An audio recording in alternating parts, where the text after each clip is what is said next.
Après 31 de divorce, le Seigneur Jésus-Christ lui dit de retourner chez sa femme.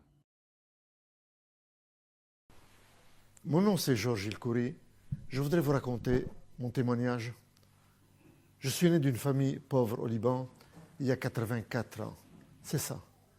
J'ai 84 ans. Et tout ce que je voulais de la vie, je voulais être heureux. Comme chaque personne qui m'écoute. Vous voulez être heureux dans cette vie. Et c'est ce que je voulais, être heureux. Et je pensais que pour être heureux, il faut avoir de l'argent, beaucoup d'argent. Il faut devenir puissant. Et il faut goûter à tous les plaisirs de la vie. Et je pensais que le meilleur plaisir était le plaisir des relations sexuelles. Alors comme je m'étais marié jeune, au Liban, et j'ai eu quatre enfants, mais je tenais absolument à être heureux. Alors que faire? Vous savez qu'est-ce que j'ai fait? J'ai quitté mes enfants, j'ai abandonné mes 4 enfants, petits. J'ai quitté ma femme, j'ai quitté le Liban et j'ai divorcé. Je suis venu en Europe pour avoir beaucoup d'argent, devenir puissant et goûter à tous les plaisirs de la vie et surtout des relations sexuelles. Et j'ai eu tout ça. J'ai réussi à avoir tout ça. Je suis devenu très riche. J'ai eu beaucoup d'argent. Beaucoup d'argent. Et je suis devenu puissant. J'ai fondé 5 banques dans le monde. 5 banques. Et quant au plaisir des relations sexuelles, j'en ai eu autant que le roi Salomon. Des centaines de femmes, peut-être que j'ai même atteint le chiffre de 1000. Et j'ai essayé tout ça. Et je n'arrivais pas à être heureux. Je ne savais plus quoi faire pour être heureux. Alors, je voulais attirer l'attention encore vers moi. Et j'ai appris à piloter. Et un jour où je pilotais un avion Cessna au-dessus de Paris, j'étais seul dans l'avion et c'est moi le pilote. Soudain, l'avion allait s'écraser. Dans quelques instants, je savais que j'allais mourir. Que pense quelqu'un qui a tout dans la vie, qui a tout, l'argent, la puissance et les plaisirs, quand il va mourir, quand il est sur son lit de mort? Je sais, je l'ai essayé. C'est la peur de découvrir qu'est-ce qu'il y a après la mort, la peur de la mort. Mais l'avion a touché le sol, il s'est écrasé, il était en morceaux. Et je regardais, je n'avais rien. Je suis sorti indemne, juste ce doigt était foulé. Et je pensais que c'était par ma propre puissance que j'ai échappé à la mort. Mais maintenant je réalise qu'il y a quelqu'un qui m'aimait et qui s'appelle Jésus-Christ, Dieu, le Fils de Dieu, qui m'a sauvé d'une mort certaine, parce qu'il a un plan dans ma vie, comme il a un plan dans la vie de chacun de vous. Mais à ce moment-là, il ne m'intéressait pas, et je continuais dans ma vie de débauche et de plaisir et d'argent et de puissance et de sexe. Mais je n'étais pas heureux, je n'arrivais pas à trouver le bonheur avec ces ingrédients. Il y a exactement 20 ans, j'étais encore à Londres, directeur général de 2 banques à Londres et responsable d'une banque aux États-Unis à Houston. Ces 3 banques, je les ai fondées moi-même, de rien. C'est moi le fondateur. En somme, j'ai fondé 5 banques dans le monde. 2 banques à Londres, une banque aux États-Unis, une banque à Bahreïn, dans le Golfe arabe. Et j'ai participé dans la création d'une banque à Genève. Je suis devenu puissant, riche, puissant. J'avais des appartements partout. Mon appartement à Paris était à l'avenue Foch, une des plus belles avenues du monde. Mon appartement aux États-Unis était à New York, au Trump Plaza, un des plus beaux immeubles des États-Unis. Quant à la maison que j'habitais à Londres, un vrai château, a mansion comme disent les Anglais, c'était à Twickenham, à 10 km de Londres. Et j'avais un jardin aussi grand qu'un terrain de football. Le fleuve la Tamise bordait mon jardin. Donc dans mon jardin, je regardais les bateaux passer dans la Tamise et je pouvais ancrer un bateau au bord de mon jardin comme on gare sa voiture dans un garage. Voilà le genre de luxe que je vivais. Pour aller chez ma copine américaine, je prenais l'avion Concorde de Londres à New York. J'allais souvent et quand l'avion atterrissait à l'aéroport John Kennedy de New York, il y aurait un hélicoptère qui m'attendait Je descendais de l'avion, je prenais l'hélicoptère et l'hélicoptère m'amenait juste devant mon appartement au Trump Plaza à New York. Voilà le luxe dans lequel je vivais. Je vous donne encore un exemple de luxe. Le premier ministre du Royaume-Uni, il s'appelait John Major. Il m'invitait à un banquet annuel de banquiers, pour un dîner pour des banquiers. Et je me rappelle, je recevais l'invitation et je déclinais l'invitation du Premier ministre. Je n'étais pas intéressé par le Premier ministre, je n'étais intéressé que pour moi-même, par mon plaisir, par mon argent, par mon luxe. Tout ça pour être heureux, mais je n'étais pas heureux. Je n'arrivais pas à trouver ce bonheur. Il y a beaucoup d'hommes d'affaires qui nous écoutent.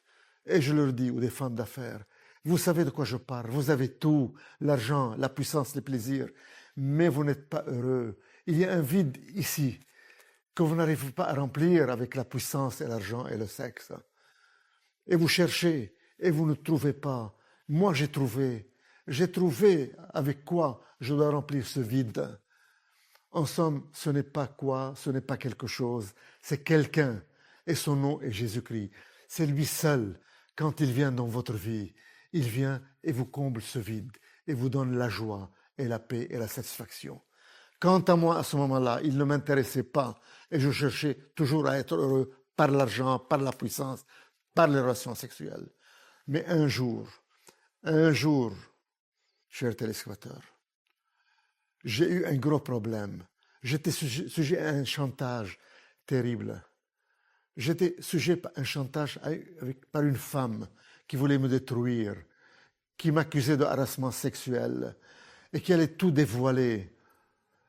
Et j'allais tout perdre, ma position, mes rentrées, mes femmes, mes copines, tout était perdu. Ça aurait été un scandale à Londres. J'étais patron de 2 banques à Londres, un homme connu, un grand financier, et le scandale aurait éclaté le lendemain et j'aurais tout perdu. Et quelqu'un m'a parlé de Jésus-Christ qui peut résoudre mon problème. Et j'ai crié, Jésus-Christ, si vraiment tu es le Fils de Dieu, si vraiment tu es Dieu, résous mon problème ce soir et moi je changerai de vie et j'abandonnerai cette vie de débauche. Et je te promets, si tu résous mon problème, je n'aurai plus de relations sexuelles en dehors du mariage. Chers téléspectateurs, à l'instant même, le problème a été résolu, le chantage a disparu et le problème est parti complètement. Et c'est ce grand homme d'affaires, ce grand financier, ce grand homme orgueilleux a fléchi ses genoux. Et je suis tombé à genoux et j'ai crié, Jésus-Christ, qui es-tu? Tu es vraiment Dieu, tu es vraiment le Fils de Dieu. Tu as rempli ton engagement, tu as résolu mon problème. Et moi, à mon tour, je te promets, je change de vie, plus de sexe en dehors du mariage, et je veux te connaître, je veux te suivre. Et la personne qui m'a présenté Jésus, qui m'a parlé de lui, a mis sa main sur ma tête et m'a conduit dans la prière du salut. Je suis tombé à genoux, plein de misère, plein de problèmes, plein de lourdeur, plein de maux, le chantage, les péchés, et je me suis relevé. Tous les problèmes ont disparu, toute l'angoisse a disparu, toute la lourdeur a disparu, et j'ai senti une joie et un bonheur m'envahir.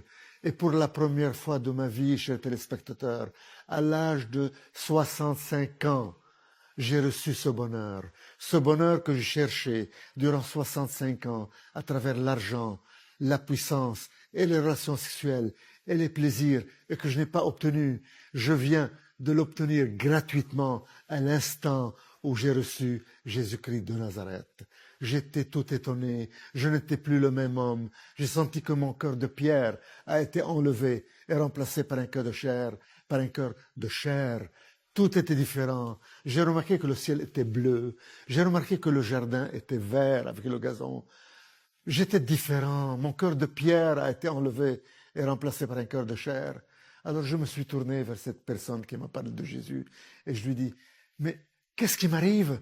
Je ne suis plus la même personne. Qu'est-ce qui m'arrive? Et il me dit, Tu es né de nouveau. C'est ça la nouvelle naissance. C'est ça la relation avec Jésus-Christ. Tu as maintenant la vie éternelle puisque tu as accepté Jésus-Christ. Chers téléspectateurs, ma vie a changé à partir de ce moment-là. Et je suis devenu un homme différent. Je ne peux plus mentir. Je ne peux plus tricher. Je ne peux plus que faire du bien. Et j'ai voulu à ce moment-là me marier pour avoir une vie en règle, pour avoir des relations sexuelles dans le mariage. Et j'ai supplié le Seigneur pour qu'il me montre qui il veut que j'épouse.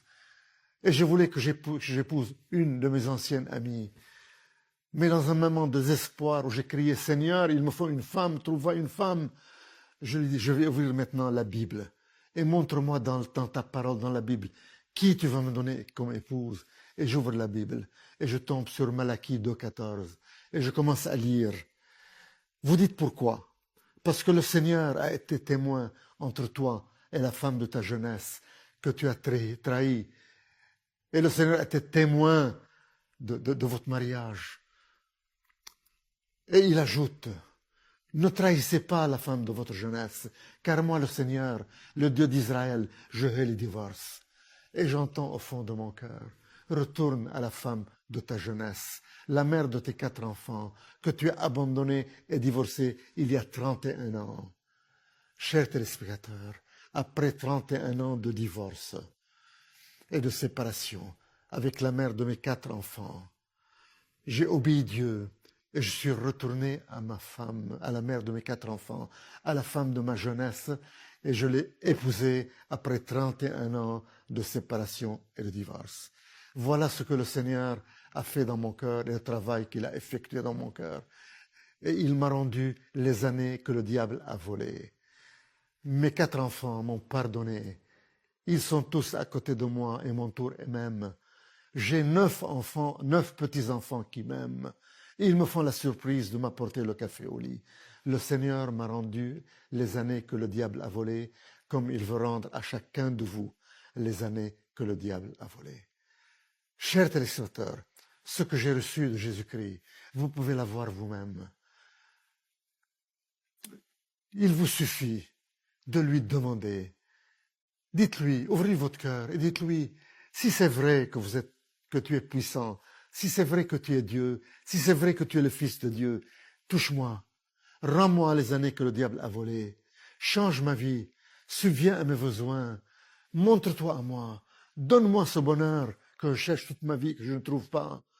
Viens dans mon cœur, je te donne ma vie, sois mon Seigneur et mon Sauveur, je vais te servir. Donne-moi la vie éternelle, pardonne mes péchés. Mes frères et mes sœurs, si vous lui ouvrez votre cœur de cette façon et vous lui parlez ainsi, sachez qu'il vous a déjà touché et que votre vie ne sera jamais la même. Sachez que vous êtes né de nouveau, que votre passé a été pardonné et oublié et que vous commencez une nouvelle vie, un nouveau départ avec Jésus-Christ dans une vie de bonheur et de joie et que vous allez hériter le royaume des cieux, et que vous êtes sauvés, et que vous n'allez plus mourir. Un jour, vous fermerez les yeux, mais vous ne mourrez plus, vous continuez à vivre. Immédiatement, vous passerez en présence de Jésus-Christ au ciel pour l'éternité. Gloire à toi, Seigneur. Seigneur, donne-leur ce que tu m'as donné. Seigneur, enlève le voile qui couvre leur visage. Montre-toi à eux et donne-leur le salut, Seigneur. Qu'ils te découvrent, Seigneur, qu'ils te servent, Seigneur. Gloire à toi, Seigneur, roi des rois et Seigneur des seigneurs.